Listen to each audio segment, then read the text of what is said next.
What you need to know today: hit a few balls, make a few calls. President Trump is at his golf club in Bedminster, New Jersey, for his working vacation while the White House is undergoing renovations.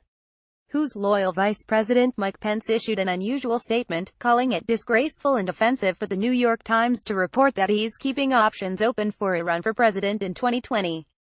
Trump hasn't ordered the Justice Department to investigate any particular individuals, according to Deputy Attorney General Rod Rosenstein. Rosenstein also told Fox News the Russia investigation is not a fishing expedition, and if the evidence so happens to fall outside the scope of the investigation, Special Counsel Robert Mueller would ask him for permission to expand the probe. Trump praised the UN Security Council for its unanimous vote for further sanctions against North Korea in response to its recent intercontinental ballistic missile test. Get ready for a showdown. Chicago Mayor Rahm Emanuel is filing a lawsuit today against the Justice Department over its policy to withhold funds from so-called sanctuary cities. The Tick with ABC News' Rick Klein: you can take the man out of the palace, but you can't keep the intrigue away. In a White House rocked by departures, loyalty oaths are popping from unlikely places. The vice president followed the attorney general in stating fealty to the president, and even the president found it necessary to side publicly with his national security advisor as a good man with whom he works well. President Trump also sought to prove that, with the Oval Office empty for a while, he was working through the weekend. This is not a vacation. Meetings and calls, tweeted the man spotted back on the golf course. Perhaps Vice President Mike Pence isn't coveting the presidency and hates fake news, and Attorney General Jeff Sessions wasn't worried about being fired if he didn't go after leakers, and Trump just wanted to give a shout-out to H.R. McMaster. Or it may be that, in a White House that's now being cleaned, fears abound that the house cleaning isn't done. Two GOP senators greeted with "thanks, resist," and recognize lawmakers are home again for recess, and opposition groups are revved up and raring to meet them.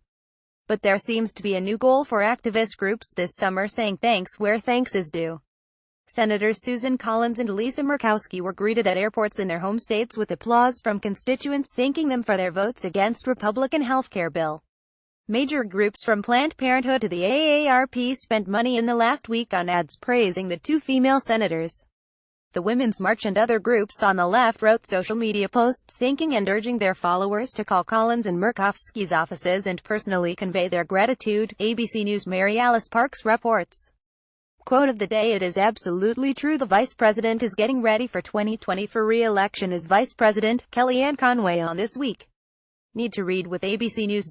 Just a Pam vacationing. Trump greets wedding guests at his New Jersey golf club. Guests attending a wedding Saturday at Trump National Golf Club in New Jersey bumped into one of the club's most notable members, President Trump, who is spending his 17-day working vacation at the Bedminster property.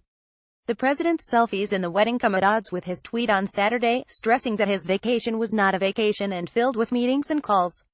http://abcn.ws2v8 pivot Republican senator unsure he agrees with Trump that Russia probe is witch hunt. Sen. Tom Tillis, RNC, said on ABC News This Week that he is not sure he agrees with President Donald Trump's dismissal of the Russia investigation. "I'm not sure that I agree with the witch hunt, and we'll let the facts lead as to whether or not it was a hoax," Tillis said. http://abcn.ws2 News 6 analysis: Trump's crackdown on leaks could hide important truths. Now we are in even more dangerous territory, with President Trump and Attorney General Sessions announcing a new concerted effort to crack down on leakers. http://abcn.ws2 ons the Mooch's replacement could be Stephen Miller. Axios: under Trump, coal mining gets new life on U.S. lands. The New York Times: controversial appointment clouds U.S. Senate race in Alabama. Associated Press: McConnell on healthcare failure feel better, Hillary Clinton could be president. The Hill oped Mueller's investigation of Trump is going too far. CNN: The Note is a daily ABC News feature that highlights the key political moments of the day ahead. Please check back tomorrow for the latest.